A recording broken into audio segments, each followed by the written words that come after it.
वजीरगंज के सिंगठिया गांव में होली मिलन समारोह का आयोजन। गया जिले के वजीरगंज प्रखंड अंतर्गत सिंगठिया गांव में शनिवार को भव्य होली मिलन समारोह का आयोजन किया गया।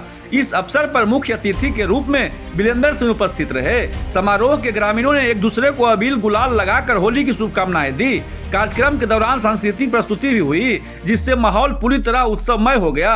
विधायक बिलेंदर सिंह ने अपने संबोधन में होली को आपसी भाईचारे, सौहार्द और सामाजिक एकता का पर्व बताया तथा क्षेत्रवासियों से मिलजुल कर शांतिपूर्ण ढंग से त्योहार मनाने की अपील की।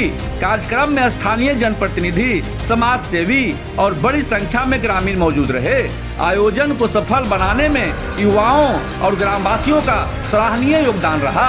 आप देख रहे हैं वजीरगंज पॉलिटिक्स। मैं चंदन कुमार। पेज को फॉलो, चैनल को सब्सक्राइब और वीडियो अच्छा लगे तो शेयर जरूर करें। धन्यवाद।